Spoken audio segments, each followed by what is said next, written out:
Open FM présente Coachez-vous, votre rendez-vous conseil en développement personnel. Laurence Moreau, coach afro-mental, vous accueille pour 1 heure de conseil et apprendra à oser pour que tout devienne possible. Mesdames, mesdemoiselles, messieurs, bonsoir. Bonsoir Joachim, comment vas-tu ? Bonsoir Laurence. Pas trop mal, un peu moite. Un peu moite. Un peu moite. Oh, oui. pourquoi pas ? On a fait le Téléthon samedi et après-midi. D'accord. Il y en avait beaucoup de passages. C'est Mais ça. bon, Tu sèches en fait. Là, je sèche. Tu essayes. Depuis dimanche, j'essaie de sécher. On est lundi, ça commence à aller mieux, tu vois, les pieds, tout ça. Il en reste encore un peu d'humidité, mais ça va. Bon, en espérant maintenant que tu n'aies pas ramassé un rhume ou quoi que ce soit. Non, j'étais bien couvert. T'étais bien couvert. Donc, en plus, aujourd'hui, tu vois, la porte, elle est sympa, elle vient de se refermer à cause du vent. Le volet, on est tranquille. Donc, voilà, on est bien au chaud, on ne risque rien. Alors, Kylian n'est pas avec nous ce soir parce qu'en fait, comme on est déjà nombreux dans le studio, on s'est dit que ça allait faire peut-être un peu beaucoup de monde. Donc voilà. Mais bon, toi, rassurez-vous, il bosse. Je lui ai donné du travail. Tu l'as pas laissé Non, je vais pas laisser à rien faire. Tu rigoles ou quoi ? Non, il est à la maison. On lui fait un petit coucou d'ailleurs. Par contre, on n'est pas tout seul. On a aujourd'hui 2 invités avec nous. Donc, on a Christian Rambert, qui est entre autres président de Initiative Creuse.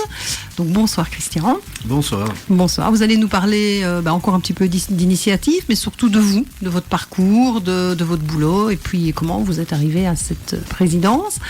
Et nous avons également une autre invitée, donc c'est la parité parfaite ce soir. Donc, Tara Louba. Bonsoir Tara. Bonsoir. Bonsoir. Donc en fait, Tara, tu es bénéficiaire des prestations d'Initiative Creuse avec un super projet du côté de Fursac. Tu vas nous expliquer tout ça pendant la soirée, nous parler de ton projet, nous parler de toi également. Donc bienvenue à vous deux et on va directement vous mettre dans l'ambiance avec le premier choix de Christian, Billie Holiday, Rock Around the Clock. Pourquoi ce choix ? Parce que c'était il y a très longtemps, j'étais jeune, et surtout ça exprime pour moi la liberté, le plaisir, l'insouciance. Un certain nombre de choses qui aujourd'hui, je trouve, ont disparu. Donc c'est une petite séquence nostalgie. C'est ça, nostalgie, et puis surtout pousser les meubles, parce que là, ça va déménager, donc Rock Around the Clock. Alors là, Joachim, je suppose que maintenant tu es bien sec. Tu t'es bien ébroué. Là, ça fait comme la machine à laver. C'est ça. C'est en mode essoreuse. Essoreuse. Donc, voilà, on disait justement en antenne, même si vous n'aimez pas la musique, même si vous n'aimez pas danser, c'est pas possible avec ça. Vos orteils ont dû remuer, vos doigts sur la table, c'est la tête un petit peu dodelinée. Donc, c'est vraiment, en effet, Christian, comme vous disiez, c'est cette liberté, cette insouciance, cette joie de vivre qui était vraiment typique de ces années. Et qu'en effet, on a peut-être un peu perdu, et bon, surtout avec tout ce qui se passe pour l'instant. Donc, Christian, je m'adresse à vous. Qui êtes-vous ? Parce qu'en fait, on ne se connaît pas du tout. On s'est croisés 3 minutes lors de la présentation du dispositif, donc Vie ma vie d'entrepreneuse. Donc, je ne vous connais absolument pas. J'ai juste été voir le profil LinkedIn et un petit peu me renseigner. Mais c'est tout. Donc, je vais découvrir en même temps que les auditeurs et que mes 2 acolytes ici présents, votre parcours. Dites-nous d'abord, présentez-vous, dites-nous ce que vous voulez, et puis je creuserai après. Donc, écoutez, j'ai 60 ans. Donc je suis un jeune entrepreneur, parce que ça fait 5 ans que je fais ce métier. J'ai la chance d'être marié à une épouse admirable, et donc nous avons ensemble 3 enfants. Enfin, c'est pas tout à fait ensemble, mais bon, nous avons 3 enfants. Mon parcours, quand j'étais gamin, je voulais être mécanicien. Voilà, je voulais faire de la mécanique. Puis j'ai pas pu faire de mécanique parce que je marchais bien à l'école. Et donc, il aurait fallu, parce que je voulais faire un métier manuel, il aurait fallu que je reste redoublé, triplé, je ne sais pas combien de fois, parce qu'à cette époque-là, ceux qui pouvaient faire un travail manuel n'étaient pas... Il ne fallait pas bien travailler à l'école. C'est ça. Voilà. Je trouve ça terrible. C'était le cliché. C'était le cliché, ça continue encore à exister, alors que c'est tellement beau. C'est tellement beau de faire un travail manuel. Donc j'ai fait comme les autres, j'ai passé un bac, j'avais des grandes envies de faire des métiers qui m'amèneraient un petit peu à l'étranger, qui m'amèneraient faire des choses merveilleuses. Et puis je suis rentré dans une usine. Je suis rentré chez Legrand, à Limoges, et j'y suis avec la ferme intention d'y rester pendant 1 an maximum. Donc j'y suis resté 35 ans. D'accord. C'est ce qu'on appelle de la fidélité, ça. C'est de la fidélité, oui, oui. Mais c'est intéressant parce que, en fait, dans cette grande entreprise, j'ai eu l'opportunité de faire plusieurs métiers. Et donc j'ai pu faire un parcours professionnel qui a été quand même assez enrichissant.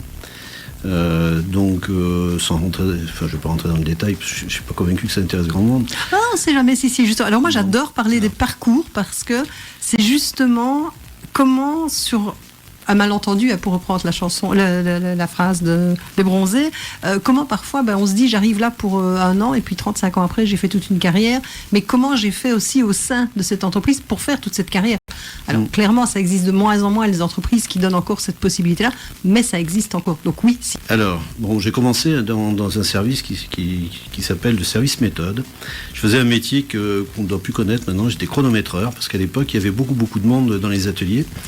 Chez Legrand, on fabriquait des interrupteurs, donc c'était de la manufacture et il fallait fixer des objectifs de production, il fallait faire de l'ergonomie sur les postes de travail, etc. Donc ça a été mon premier métier, on m'a formé pour ça, parce qu'il n'y avait pas de formation, aucune formation n'existait. Et progressivement, j'ai commencé à travailler, au bout de 2-3 ans, j'ai changé de métier, je suis travaillé dans la logistique, j'ai commencé à me déplacer, je travaillais à Paris, au magasin sur Paris, puis... Ensuite, j'ai encore changé et ainsi de suite, avec à chaque fois une prise de responsabilité supplémentaire. De quelques années, j'ai commencé à manager une équipe. Et je trouvais ça très très intéressant, très bien, parce que l'homme c'est ce qu'il y a de plus beau dans une entreprise. Et à l'issue de cette première expérience, on m'a donné encore d'autres responsabilités. Et puis, pour finir, j'ai eu la chance, l'opportunité de travailler pendant une dizaine d'années à l'étranger, dans des filiales de l'entreprise. Donc j'ai pu aller dans des pays assez intéressants. J'ai travaillé en Corée du Sud, j'ai travaillé en Chine, j'ai travaillé en Russie, en Inde. J'ai travaillé quelques pays d'Europe aussi. Voilà. En fait, vous avez quand même réalisé votre rêve. Votre rêve, c'était de voyager. Au départ, oui, c'est vrai. Et puis, mais en fait, je me suis rendu compte que j'aimais pas beaucoup les voyages, parce que l'avion, ça va quoi. Mais chaque fois quand je travaillais en Russie, il me fallait 24 heures de voyage pour y aller et 24 heures pour revenir. Donc, c'est quand même assez laborieux. Par contre, ce qui a été vraiment intéressant, c'était vraiment superbe, c'est le contact humain qu'on peut avoir, la découverte des gens. Pouvoir mesurer l'écart qu'il peut y avoir entre la France et puis notre pays.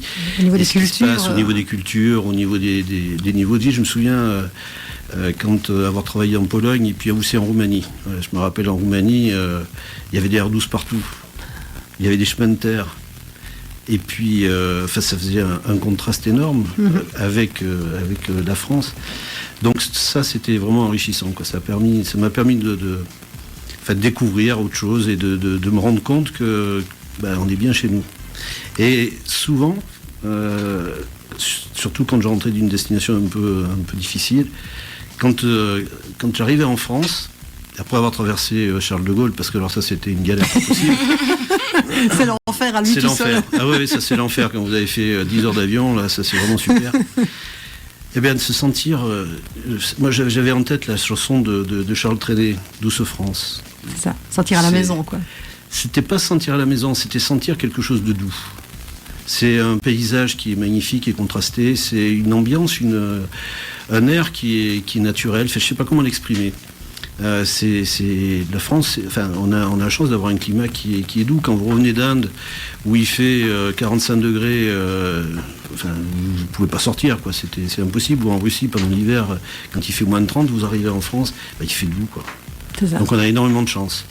Et ça m'a permis de mesurer, justement, ces voyages, m'ont permis de mesurer cette chance qu'on pouvait avoir. Voilà. Et puis l'idéal, ça aurait été que cette chance, elle soit dans les années 60, quand il y avait Bill Haley, quand il y avait les comètes, quand il y avait les motos, quand il y avait tout ça, quoi. Toute l'insouciance, toute la liberté qu'on pouvait avoir. C'est ça. Et puis après quelques années, 35 ans, un jour vous vous êtes dit, voilà. En fait, j'avais fait déjà une première tentative il y a une quinzaine d'années, parce que je m'étais dit qu'à un moment, moi ce qui m'intéresse, c'était de construire quelque chose, quoi. Voilà. Donc j'ai eu l'opportunité de faire des choses qui m'intéressaient chez Legrand, je les ai faites. Et puis je remercie cette entreprise de m'avoir donné ces opportunités. Mais à un moment, j'avais vraiment envie de construire quelque chose par moi-même. Donc je voulais diriger une entreprise. Voilà. Et il y a eu une opportunité qui s'est présentée, parce que souvent c'est le hasard. Donc le hasard est passé par là, et puis je me suis lancé, et puis voilà, depuis 5 ans, je suis chef d'entreprise. Et vous faites quoi ? Alors, je dirige une concession de machines agricoles. Ah, donc on revient à la mécanique indirectement, oui. Indirectement, oui, tout à fait, mais mon métier, c'est pas de faire de la mécanique. Non, c'est vraiment chef d'entreprise. C'est chef d'entreprise, tout à fait. Donc j'ai la chance d'avoir de très belles équipes. On est implanté sur 3 départements. Mm-hmm. Et voilà, donc je connais les joies et les difficultés des chefs d'entreprise. Il y a des difficultés à être chef d'entreprise. Mais enfin, quand on écoute les salariés ou les autres, ou les personnes, on nous dit, mais enfin, allez, franchement, les indépendants, ils ont de la chance, ils gagnent bien leur vie, on leur donne des grosses voitures. Ils sont libres. Ils prennent des vacances quand ils veulent. C'est ça. Et puis quand on leur demande, mais pourquoi t'es pas indépendant, ben on entend, mais il y a des risques quand même. Donc non, pas du tout. Donc il y a des difficultés d'être indépendant. Donc Tara, reste là, ne pars pas encore en courant. On a encore besoin de toi.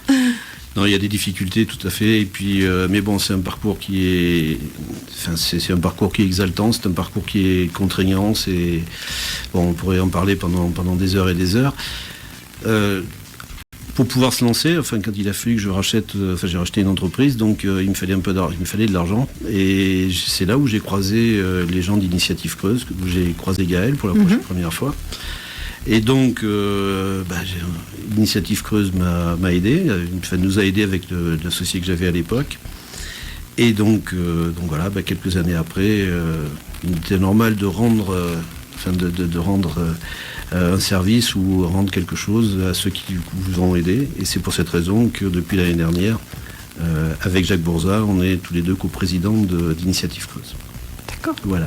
Comme quoi, le destin, parce que le hasard, en tout cas le destin vous a amené à cet endroit-là avec tout le parcours qui est derrière.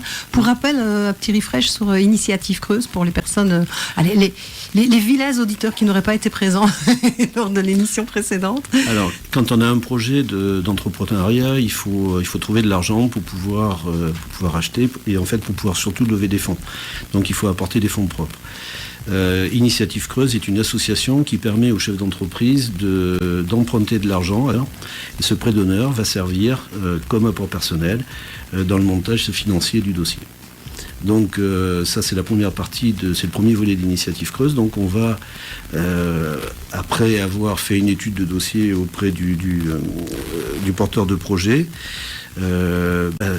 décider par l'intermédiaire d'un comité d'engagement de l'octroi d'un prêt qui va servir auprès des banques à lever de l'argent, faire un effet de levier. Donc l'effet de levier de mémoire c'est à peu près 7, c'est-à-dire quand Initiative Creuse prête 1 000 €, eh bien le porteur de projet en moyenne peut emprunter 7 000 € auprès de ses banques. D'accord. Après, une fois qu'on est lancé, qu'on a trouvé les financements, il faut démarrer. La première question, la plus grande question, c'est qu'est-ce que je vais faire le lendemain ? Le jour, voilà, parce qu'on est dans l'exaltation. Il faut beaucoup d'énergie pour arriver à obtenir les accords de tout le monde, pour franchir toutes ces montagnes administratives, se battre parce qu'il y a 150 000 raisons de ne pas y arriver. Et puis je pense qu'on concentre toute son énergie là-dessus. Et le lendemain, paf, ça y est, on y est. Donc on s'assoit sur la chaise, on se met derrière le comptoir, on commence à prendre des outils, et donc il faut commencer à bosser. Et cette question, c'est très important de se poser la question de savoir comment je vais démarrer. Et on a besoin à un moment, juste après le démarrage, de pouvoir échanger, de pouvoir partager ses craintes, pouvoir vérifier qu'on est plutôt bien orienté, dans la bonne ligne, ou s'il y en a une première difficulté, avoir quelqu'un sur qui on peut se reposer. C'est aussi le deuxième rôle d'Initiative Creuse, qui est là par l'intermédiaire de ses salariés et puis des bénévoles, qui donnent la possibilité d'accompagner le porteur de projet pour l'aider dans le démarrage de son activité de chef d'entreprise. C'est ça. Donc je rappelle en effet que ça fonctionne principalement avec des bénévoles et des chefs d'entreprise qui sont des parrains, par justement l'accompagnement des nouveaux porteurs de projets. Tout à fait. Okay. Mais voilà, donc merci beaucoup Christian. J'ai pas fini avec vous, croyez pas, je vais revenir. Mais donc maintenant, Tara, avant de parler de ton parcours à toi aussi. Ton premier choix musical, en fait, alors on n'est pas du tout sur le même registre, hein, mais c'est pas grave, c'est ça qui est génial, c'est The Spirit of Man de Jeff Wayne. Tu peux nous dire pourquoi ce choix? C'est un choix très intime. Du coup, c'est une comédie musicale sur la guerre des mondes, qui est très connue, qui a été passée à la radio en Angleterre au moment où c'est sorti. Et cette chanson-là, elle me tient à cœur parce qu'il faut garder espoir, c'est ce qu'elle dit. Et c'est aussi l'album que j'ai emmené à l'accouchement de mon second fils. Et c'est quelque chose qu'on écoute beaucoup à la maison. Voilà, c'est ce qui nous unit, notre famille, et c'est ce qui, moi, me fait tenir. Ok, c'est parti, on va découvrir ça. Donc, et puis on va encore après changer complètement de registre dans les deux autres chansons. C'est ça que j'adore dans cette émission, c'est découvrir aussi les invités au travers de ces choix musicaux. Alors Tara, en fait on se tutoie nous parce que on s'est rencontrés lors d'une journée d'intégration Initiative Creuse, mais avant d'arriver là, même question que pour Christian. Qui es-tu, ton parcours? Alors je sais aussi qu'il est bien complet, donc vas-y, dis-nous tout, raconte-nous tout. Alors, aussi maman, j'ai 2 enfants, un compagnon qui est anglais et qui m'a fait revenir en Creuse. Avant ça, je suis sortie du lycée avec le bac sans avoir vraiment d'endroit où aller. J'ai passé un concours en bijouterie que j'ai raté de 0,10. Et donc je me suis dit, je vais aider mes parents qui ont une ferme où ils élèvent des chèvres, donc j'avais déjà travaillé tous les étés depuis mes 14 ans, donc c'est quelque chose que je connaissais. J'ai fait ça pendant 2 ans, j'ai amené mon père à la retraite, et après ça je me suis dit pourquoi pas reprendre mes études. Suite à une séparation, je décide de suivre ma meilleure amie qui est à Toulouse, elle, depuis des années, donc je la rejoins à Toulouse, je fais 1 an d'histoire de l'art et d'archéologie. Je me sens toujours aussi pas bien dans les études et à rester derrière un bureau, c'est très compliqué. Donc là, je me dis qu'il faut que je fasse quelque chose. J'ai très envie de voyager, moi aussi. Et donc, je décide de faire de la pâtisserie, en me disant que partout dans le monde, la pâtisserie française, je trouverai un travail. Et pendant, donc je fais ma formation, j'ai mon diplôme, et là, je rencontre mon compagnon. Donc, je reviens en Creuse. J'ai mes enfants, je fais mère au foyer. Et je commence à travailler dans le bar dans lequel maintenant je suis salariée. Donc je faisais les extras la nuit, le week-end. Je faisais une nuit du week-end. J'ai fait ça enceinte, j'ai fait ça entre les enfants. Et puis après, sa salariée est partie, donc j'ai pris la suite. Et puis là, il a décidé de vendre. Et je me suis dit, pourquoi pas? C'est ça. Voilà. Pourquoi pas, toi? Tu as quand même travaillé en pâtisserie, hein? Oui. J'ai travaillé 1 an et demi en pâtisserie. D'accord. Et donc? À Marseille. À Marseille en plus, donc pas vraiment le plus facile comme endroit non plus. Qu'est-ce que ça a apporté, tous ces changements, tous ces virages à 180 degrés, ces positionnements aussi, parce que comme tu dis, ça me plaisait pas, donc bof quoi, qu'est-ce que je fais? Mais comment aussi tu as trouvé les déclics et la force de changer? Je pense que c'est les hasards.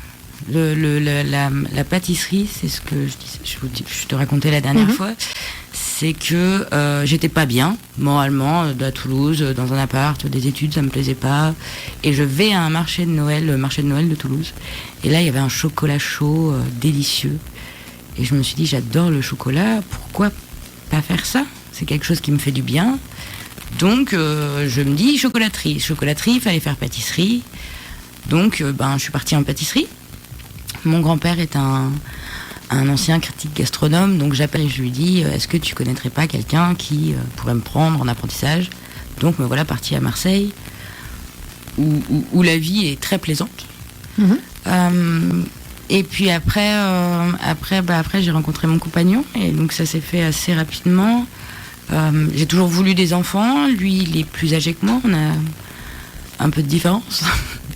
Et donc on voulait tous les deux des enfants, on s'est dit on n'a pas besoin d'attendre, ça sert à rien d'attendre 7 ans, d'être sûr que ça marche, et puis après que ça marche plus. C'est ça. Autant y aller, voilà. Donc on y a été, et puis voilà, petit à petit, le bar dans lequel j'ai travaillé, c'est un bar que je connais depuis que je suis enfant. Oui, c'est ça, en plus tu reviens aux sources, parce que non seulement tu reviens en Creuse, mais tu reviens dans ton patelin, quoi. Ah oui, je suis à 5 km de chez mes parents. Je suis vraiment, je connais tout le monde. Le maire est un cousin éloigné, le premier adjoint aussi. Les clients, la moitié sont mes cousins. Enfin, je suis vraiment creusoise. Donc voilà, c'est un bar dans lequel j'ai été. Mon meilleur ami y a travaillé. J'y ai rencontré mon compagnon. C'est voilà. Et donc au début, quand il m'a dit qu'il vendait, je me suis dit ah non, jamais, je suis pas capable de tenir tout ça. Et puis il est parti en vacances et je me suis dit en fait j'arrive quand même à gérer. Donc pourquoi pas se lancer là-dedans et puis un peu la même chose, être son propre chef et ne pas ne pas avoir. J'ai eu mes expériences professionnelles m'ont permis de me rendre compte que j'aimais bien aussi pouvoir prendre mes propres décisions, mes propres risques et d'être la seule responsable s'il y a quelque chose. C'est ça, et pouvoir avoir aussi la fameuse prise d'initiative que quand on est salarié, c'est pas toujours facile. Bien accepté, non. C'est ça. Et donc, tu as décidé ça il y a combien de temps ? Il y a 1 an et demi. Il y a 1 an et demi, du coup, j'ai été voir les banques. Ma banque personnelle, la banquière m'a rigolé au nez en me disant que j'y arriverais jamais. Je partais de zéro, j'avais rien, donc vraiment c'était compliqué. Et puis du coup j'ai été voir la banque dans lequel était mon patron, et là elle m'a dit je crois en votre projet, je pense que ça peut le faire. Donc on a commencé, mais elle m'a dit il faudrait un peu d'apport, et c'est elle qui m'a présenté Creuse Initiative. C'est elle qui a appelé Gaël d'ailleurs ce rendez-vous-là pour me prendre rendez-vous. Et donc on a monté le dossier, mais j'avais toujours pas d'apport, j'avais rien. Donc sur la nouvelle aide en place, j'avais le droit à 300 € ou quelque chose comme ça. Et l'ancienne qui se finissait au mois de décembre, donc j'ai fait les démarches en octobre, novembre, et au mois de décembre se terminait l'aide qui pouvait m'apporter 10 000 €. Et la banque a dit non, donc tout a été annulé. Après, il y a eu le deuxième confinement, donc ça a un peu tout mis au ralenti. Et puis cet été, j'ai eu quelqu'un qui m'a prêté 10 000 €, ce qui m'a permis de retourner voir Creuse Initiative et d'avoir des aides, et du coup d'avoir un apport personnel.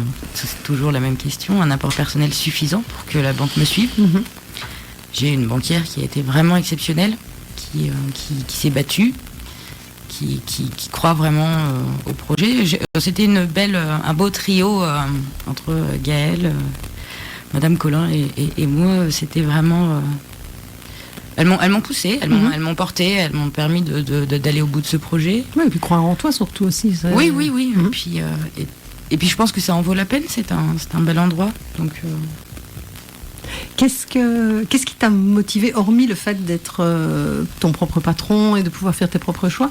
Qu'est-ce qui t'a motivé justement dans ce domaine-là, le domaine du bar Loto Alors à la base, c'était parce que c'était là que moi il me fallait que je fasse quelques heures, et puis en fait petit à petit ce que j'aime même maintenant, c'est le côté social de ce travail-là, c'est-à-dire que la psychologie de comptoir, c'est vrai, ça existe, qu'il y a des choses qui sont parfois pas drôles du tout, mais à côté de ça, il y a des choses qui sont parfois merveilleuses, voir des copains qui viennent célébrer un truc et qui sont heureux, et finalement, nous on prend de cette joie.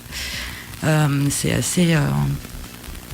Je trouve que c'est porteur, moi ça me porte, et après, je me suis aussi rendu compte que j'arrivais à fermer la porte et à laisser tout ce qui se passait derrière la porte, donc en fait ça me fait du bien sans que le mauvais puisse ternir mes journées et le reste à côté, en me disant oh là là, il est vraiment mal. Non, ça me permet aussi d'avoir un échange, un dialogue, et faire en sorte que les gens se rencontrent aussi. J'aime beaucoup pouvoir en faire en sorte que les gens échangent et partagent des choses et des bons moments, et du coup c'est ça qui m'a donné envie. C'est ça, ce côté, justement, comme tu disais, social dans les villages, où de plus en plus maintenant, c'est vraiment l'exode, où il n'y a plus... Alors, quoique, on y revient. Merci le confinement, d'une certaine manière. Merci le Covid, c'est bien des rares choses sur lesquelles on peut le remercier. Mais au moins, comme tu dis, c'est important le contact, le lien qui peut exister simplement parce que les gens viennent acheter un paquet de cigarettes, viennent jouer au loto ou que sais-je, ou simplement prendre le petit café, quoi. Oui, puis ils demandent, c'est assez fréquent, qu'ils nous demandent, il y en a qui vont venir l'été, qui vont nous demander qu'est-ce qu'il y a autour. Donc on est aussi un espèce de point d'échange et on partage les bons plans, les astuces, les artisans de la région. Et puis des fois il y a des gens qui sont assis à table et qui vont répondre à ces choses-là. Et du coup, ça crée à chaque fois de l'échange. Du lien. Et je pense que tu as pas mal d'idées pour aussi développer d'autres accords, à côté de simplement le bar tabac. En fait, tu peux nous en parler sans spoiler, sans dire ce que tu peux dire. De toute façon, je vais essayer de le mettre en place. Après, je pense qu'au début, ça va être un peu compliqué, mais ça va se mettre petit à petit. Je veux faire des soirées-concerts. Après, je pense qu'il y aura je vais passer du concert, il y aura peut-être un concert par mois et puis peut-être des bœufs les autres soirées. Et après, je veux faire des après-midi jeux de société, faire intervenir une boutique Petit Dôme à Guéret qui intervient, qui fait ça, qui est une très belle boutique et du coup, essayer de faire un endroit où on puisse avoir des enfants et l'échange avec cette génération-là. Et aussi des quiz que j'aimerais faire bilingues parce que mon compagnon est anglais, qu'il y a une communauté anglaise très présente sur le territoire et que j'aimerais bien que les gens se rendent compte que c'est pas parce que c'est l'anglais du village que ils n'ont pas d'atome crochu, justement en se mélangeant, en essayant, en n'ayant pas le choix vraiment d'essayer de parler et de se comprendre, se dire en fait il est peut-être sympa l'anglais du village et peut-être qu'on peut bien s'entendre. Et il a peut-être l'info qui me manque pour réussir ce petit et puis l'inverse, que les Anglais pensent que on est français, on a des qualités. Des qualités, des défauts, mais on a aussi des qualités et des bonnes choses à partager. Ok, super, merci beaucoup Tara.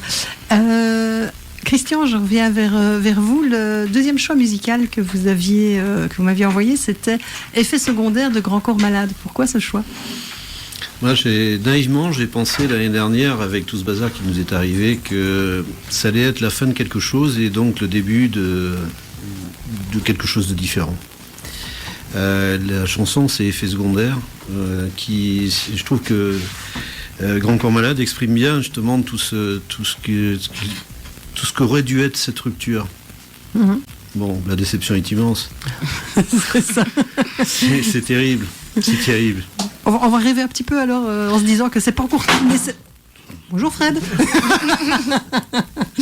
Alors Fred qui essaye depuis tout à l'heure d'être plus ou moins discret pour s'installer.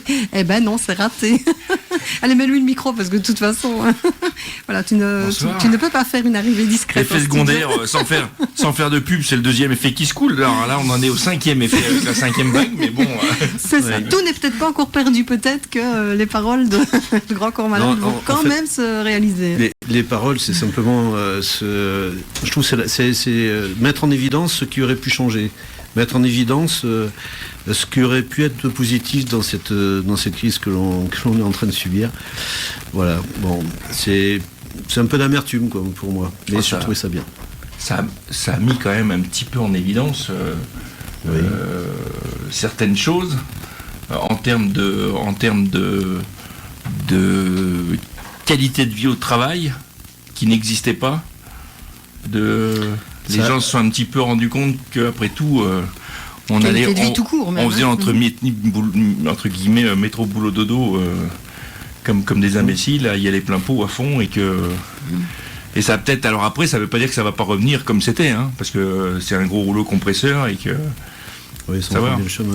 Moi je trouve que c'est un premier chemin malheureusement. Ouais. Mais c'est vrai que ça a permis de révéler il y a des gens qui ont disparu, qui sont plus qui sont partis faire autre chose, qui ont été. Alors pour ça c'est positif, ceux qui arrivent il faut réaliser ses rêves, il faut vivre pleinement.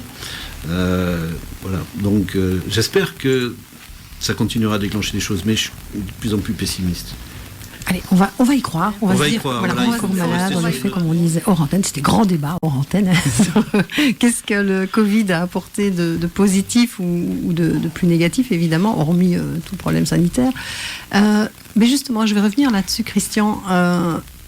Depuis le jeune étudiant qui voulait faire de la mécanique à ce chef d'entreprise maintenant, quel regard vous portez sur votre parcours et sur l'évolution des mœurs, l'évolution de l'entreprise sur toutes ces années? Sur mon parcours, je n'ai pas de regard. Je ne vais pas porter de regard parce que c'est pas intéressant. Par contre, l'évolution de la société, c'est assez... c'est assez surprenant pour moi. Ouais. J'ai commencé en disant que je voulais faire un métier manuel. Métier manuel, on ne le voit plus. C'est terrible, quoi. Cette capacité qu'on peut avoir à créer des choses, à façonner des choses, à construire, à produire, je trouve que c'est une façon de se réaliser. Je ne comprends pas qu'on n'essaye pas de valoriser tout ça.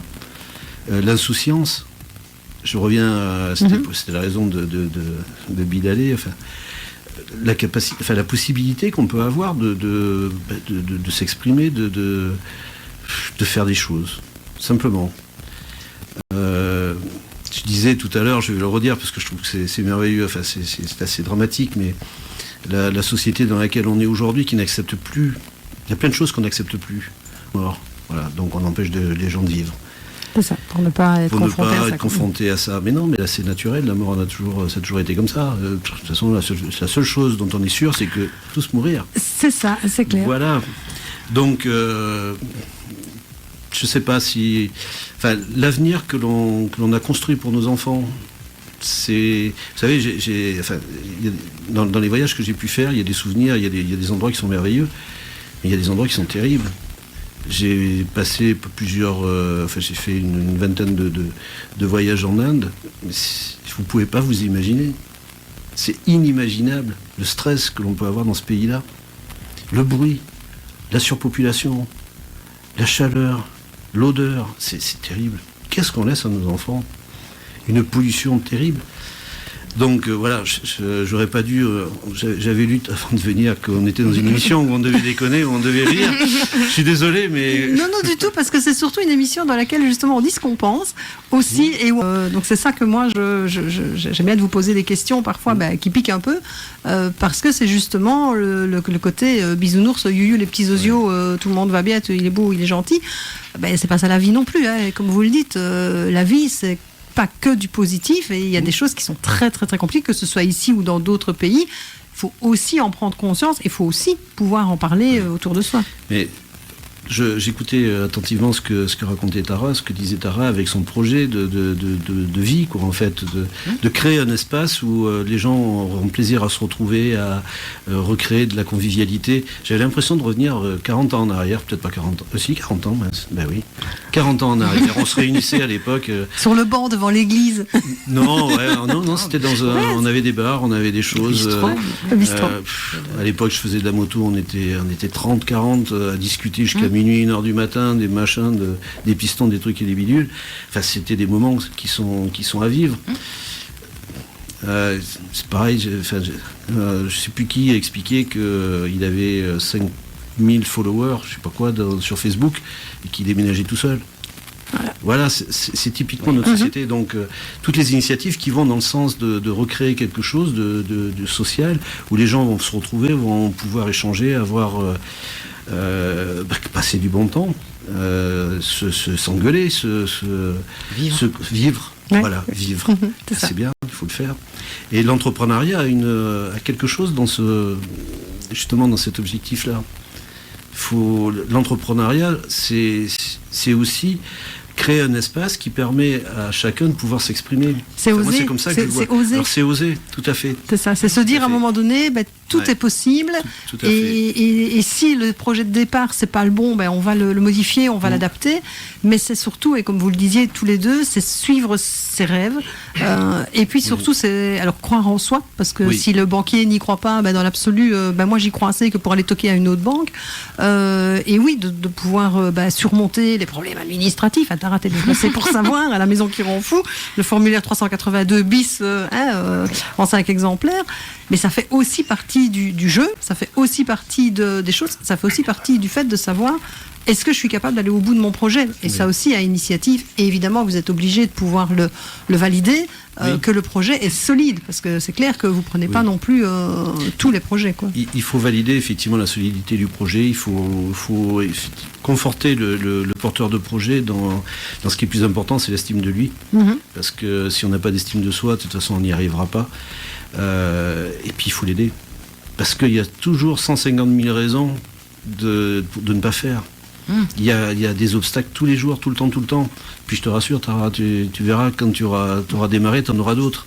Oui, ça, je m'y attends. Mais par contre, tu auras plein de trucs positifs qui vont t'arriver aussi, et des choses auxquelles tu n'imagines même pas maintenant que tu vas être confronté en positif. Parce que en plus, tu te lances dans un domaine qui est aussi bien, comme tu dis, du relationnel, du commercial, du social. Enfin là, tu brasses le tout en une fois. Tu vas être véritable femme orchestre dans pas longtemps. Et par rapport à ça, justement, tes enfants, toi, mais sont jeunes. Mais qu'est-ce que tu voudrais plus tard leur laisser, leur transmettre comme valeur, comme vision de leur vie en fait? Un peu ce que les valeurs que je porte. Le respect et le partage et le fait d'être proches les uns des autres. Je pense que c'est quelque chose qui moi m'est très important. Alors oui.